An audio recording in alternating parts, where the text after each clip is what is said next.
Hello, welcome back to the Subscribe Blog. Next episode with someone you might know if you're frequently on Channel 9 because you are all over Channel 9. Thank you.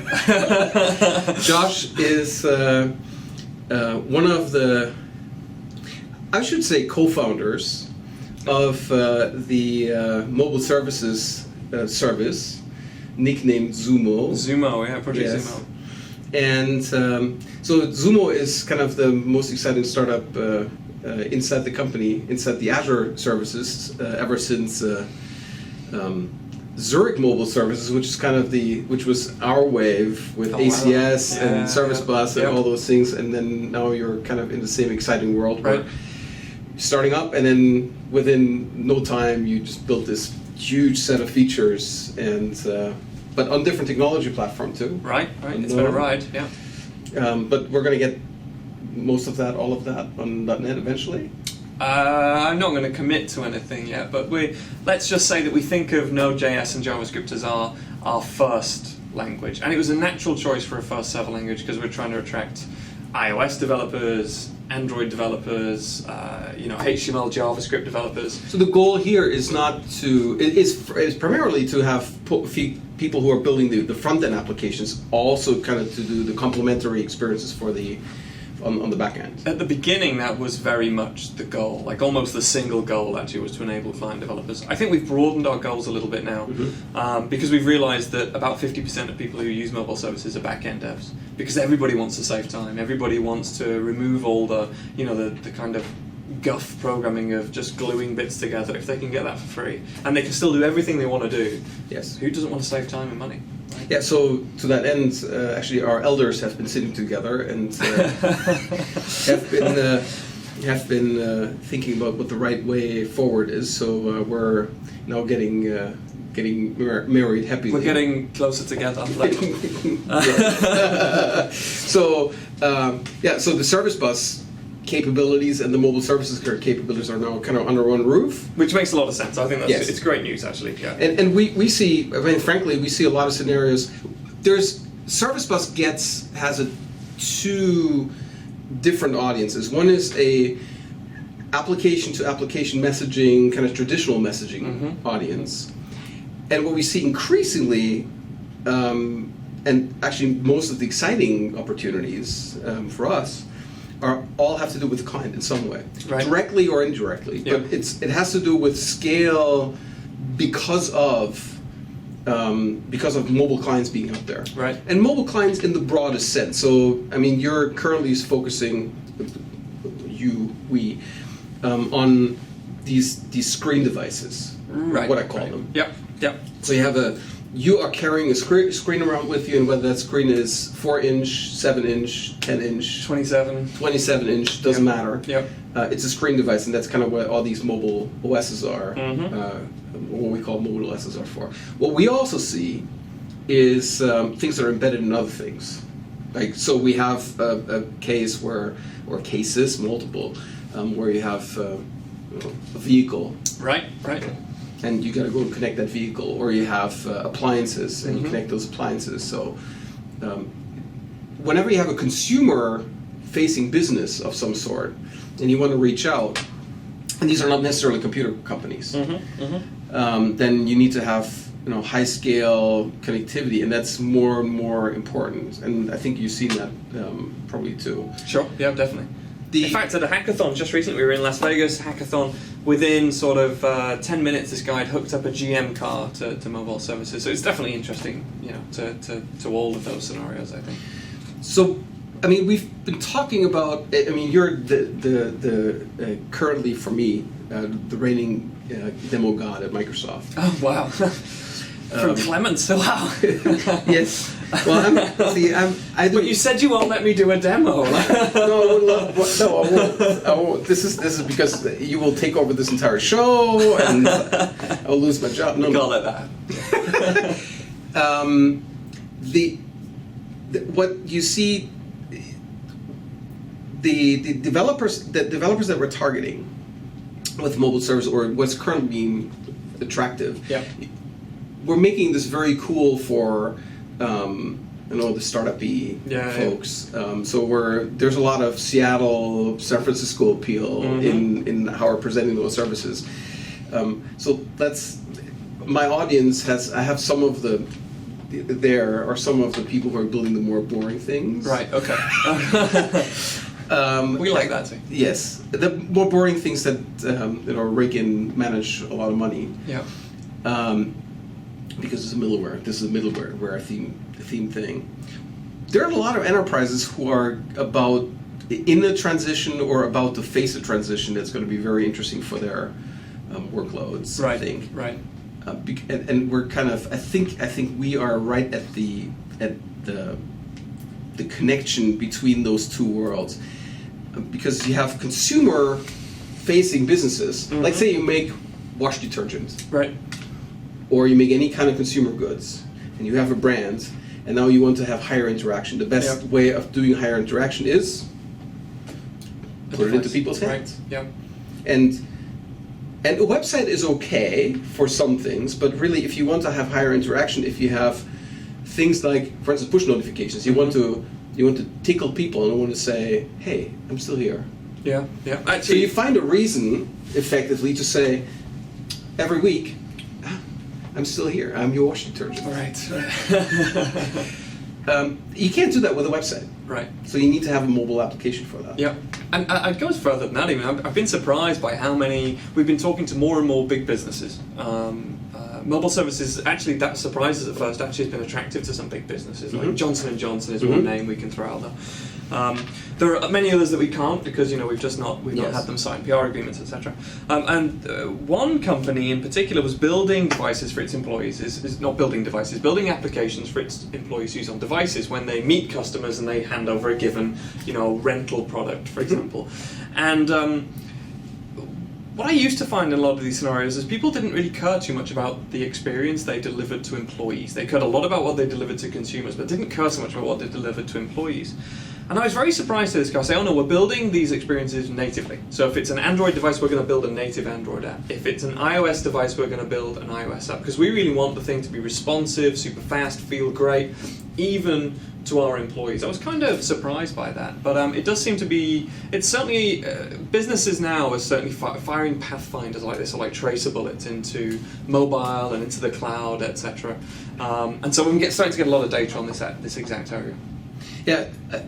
And what's interesting for enterprises specifically that kind of run in a more traditional sense, or have their internal notion of scale and what's big, is that the scale, once you actually step out and talk to the consumers, is so much bigger. Right. So if you're running an IT department, if you're running applications inside of your organization, and you have 10,000 clients, which may hit your system, let's say 100 concurrently, depending on what the system that you have.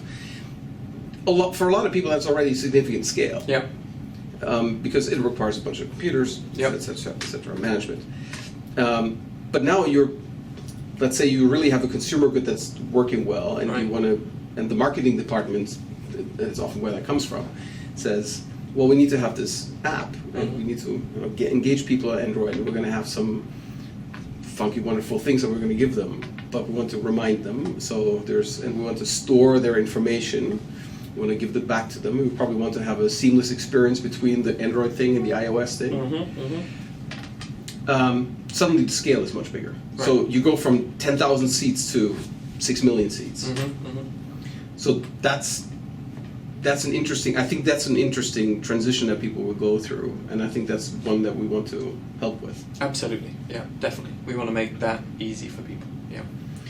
So the goal is, so if I look at mobile services today, the goal is for the developer who is building that app in an agency or some software house that's specifically targeting the client side. Yes. To do that interactions, that's what happens. It happened to Muhammad as well in the previous one. So let me kill that. Yeah. Yes, it's okay. We will not make it cut here. No. That just happens, and these are accidents. At least you know it's live. It's real. It's not. It's not staged. No makeup this time. Yes, exactly. Yeah, so we talked about that audience. The backend developers you talked about. Yeah. What are the options there? We have this pretty shell. Yeah. How far can you kind of scrape that shell off? How can you interact with those things? How do you think about to just peer a little bit into the future on how we can go and integrate stuff? Other things with mobile services. So in mobile services view of the world, let's say a couple of things about mobile services first. We shipped very quickly from being an idea to being a preview. And we made a decision in doing that we knew we had some gaps. We knew some things were missing. And because we wanted to get feedback and decide what are the things we should go and address first. So, if you look at mobile services as it is when it launched in August, that was basically about less than a year after it was an idea that we were drawing in an office in 42.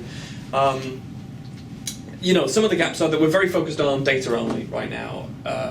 We have these scripts that run in the middle tier. We allow you to authenticate via the most popular social networks. There are other things we want to do. We want to make it possible. We have this mantra of simplicity with enablement, right? So we want things to be so easy that you kind of brain pops when you try it, but we don't want to box you into a corner. As you've probably seen with so many similar products that have tried to be very, very simple in the past, they can kind of walk you into a corner where it's great at that 3 scenarios, but you were totally cornered at that point. That is something we were petrified about, and it's why in a very early stage of the product we made the decision to allow people to write code. It could have been easy to say, we're just going to have this declarative policy mechanism, you just write a bunch of XML or JSON, whatever it is, and that decides how the code runs. Like, nope, let's let people write code. And so instantly we wanted to make that enablement a thing. And today you can do a lot of stuff. Like, for example, you can pull in the Azure SDK today in the shipping version of mobile services in Node by using the Node module that Glenn and his team work on, and start working with Service Bus. So if you want to interact with an external service via a brokered system, you could use Service Bus queues to do that, or other Azure artifacts or Azure table storage.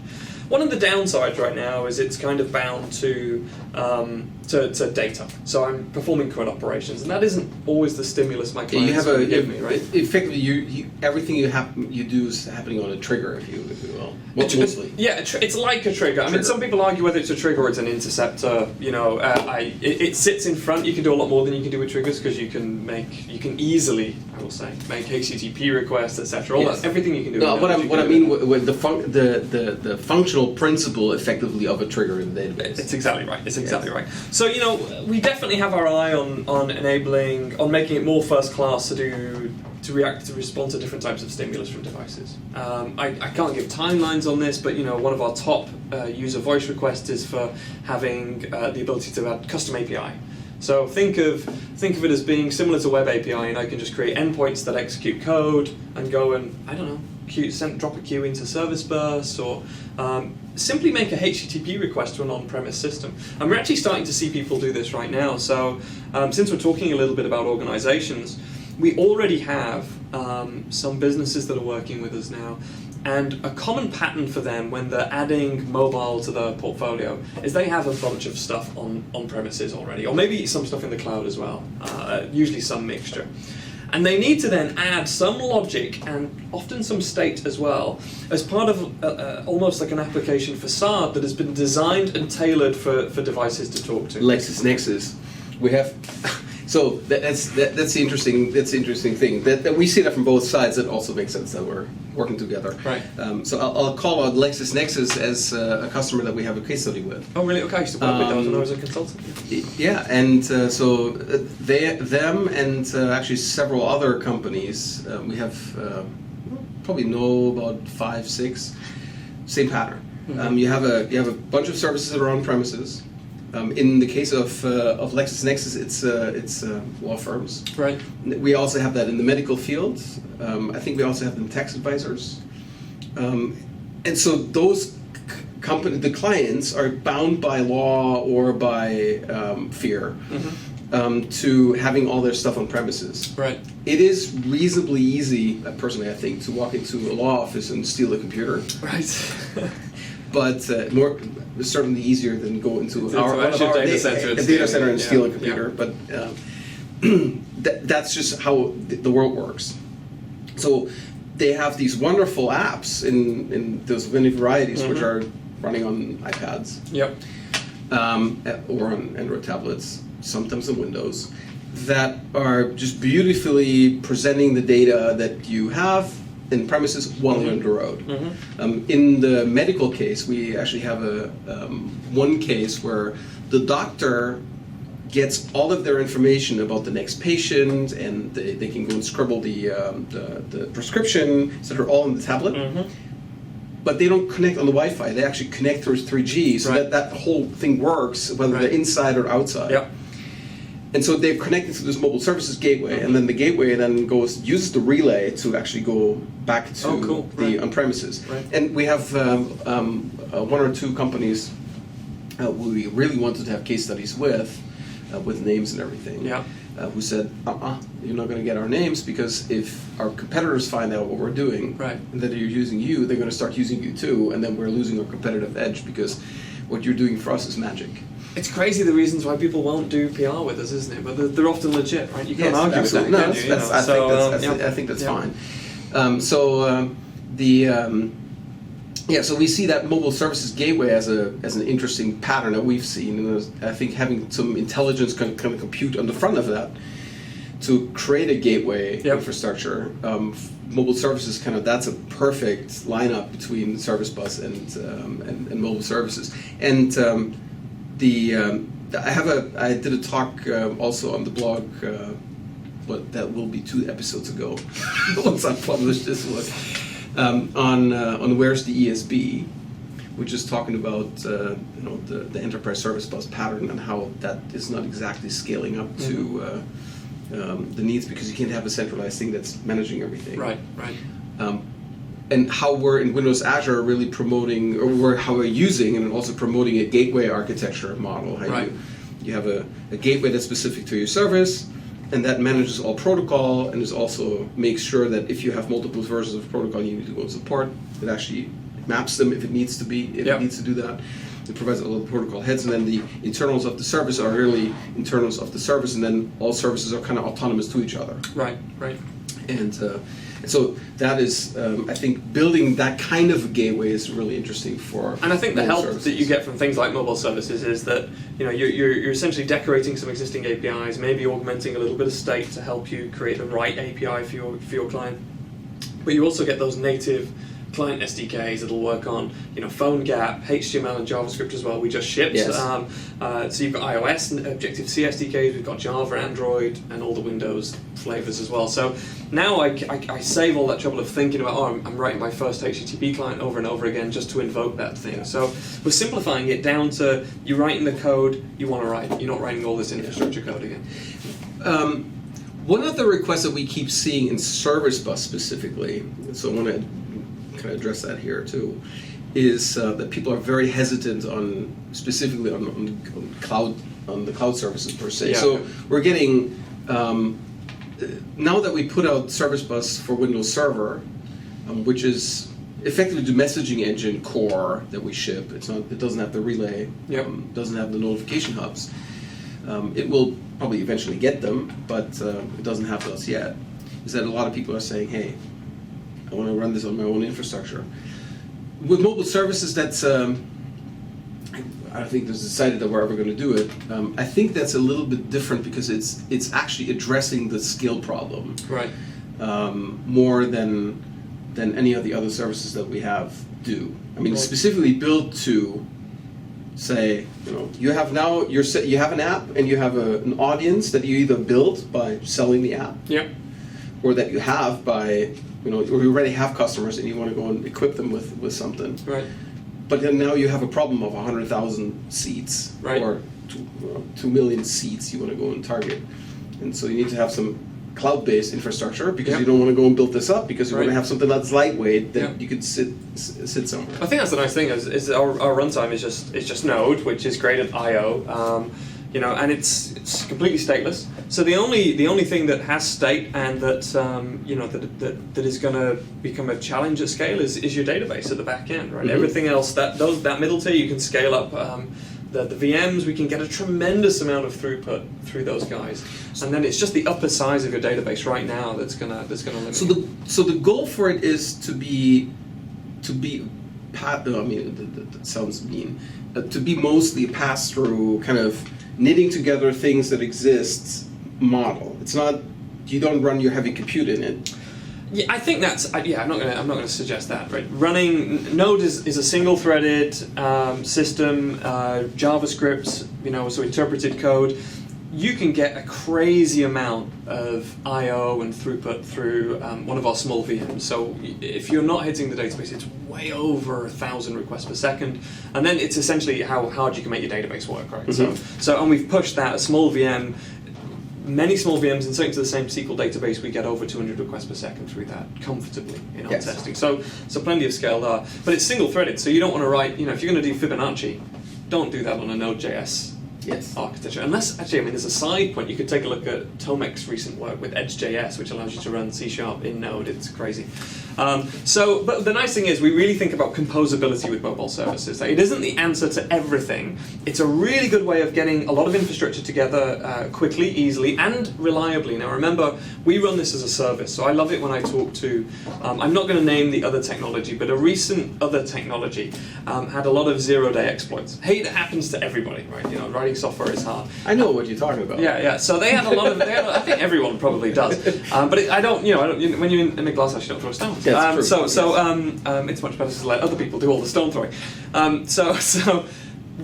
And a customer I was talking to who's about to bet on mobile services loves mobile services because he wouldn't have the problem of suddenly panicking and going, oh blimey, where are all my services that I now have to go and patch and check the version numbers on? Because we're going to do that for you, right? Yes. We're going to patch Node. We're going to patch our infrastructure code that's in there. We manage that as a service layer for you. So that's another benefit. But in the meantime, we compose really well by providing a lot of the Node ecosystem to you. So you can make HTTP requests to other services. So fire up a website, write the Fibonacci sequence code. I don't know why you'd have that in a service, but in case you wanted to, in .NET or Java or whatever your preferred language is. Let's do the image processing that everybody wants to do, right? We have these wonderful cameras on our phones. A really good example. Yeah. We are bound to mess up the pictures with Instagram and other things. Yeah. So if you want to do funky image processing on the server side, things like that, or video processing, or any of those things, recoding, then you could go and take the job and just stick it in a queue, have a worker role, and then bring that back. So I think there's some debt that we need to work on, specifically with Node. So for instance, in Service Bus we have MQP now as the primary protocol that we go to, and we are working very closely with Apache on Proton C, which then in turn there's a binding for Node based on that Proton C library. So we'll have effectively that native TCP-based AMQP support there. And I think once we then bring on the other features that we have in Service Bus, like sessions where we have multiplexing, and you can actually wait for a particular message to come back from a particular backend from a queue. You can demultiplex features that we have currently for .NET only. I think once we bring those online, then we can go and make the Node platform better. Yep. But with that, we can make mobile services better, and then make it very easy to have very powerful, even high compute backends wired up through the Service Bus infrastructure at super high scale. Provide the scalability that we need. Kind of have a really good composable story, but we have already a pretty good composable story today. Yeah, we do. Which is going to make it better. I think it's just a question of sort of bringing that, but we call it the Zoom, it's like the Zumo factor. They're trying to bring that ease of experience to all of those things as well. You can do everything today, so we achieve our sort of simplicity with enablement mantra. Can we continue to push and make that experience better and better? But it's always a case of choosing the right tools for the job. That's always been true, and it hasn't changed today. Yes. You just now have this kind of Swiss Army knife at your disposal that is also a scalable Swiss Army knife, so that's pretty handy. Yeah. Good. Well, thank you very much. That was thanks for having me on. Very interesting. I think for mobile services, for mobile apps that are built by organizations that we're going to see more and more. I think the Apple Store is now over 1 million. It's over 1 million, yeah, it is. Yes, and then Android's kind of the same way, up, and the Windows stuff is actually that has reasonable pace too. It's got a good pace. So that's not the end, because we only see now kind of the both the startups and the cookie cutters kind of delivering, and you see the largest organizations kind of having mobile experiences, but everybody who has a website Yeah. that is of any utility will eventually, I believe, have something to engage customers, or the pressure is going to be higher. So we're going to see that growing. I think from a technology perspective, and for people who follow you in your show, the most interesting time for mobile is actually ahead. Like that's coming now for the really serious, hardcore tech guys. That's coming. Yes. Thank you, sir. Thank you.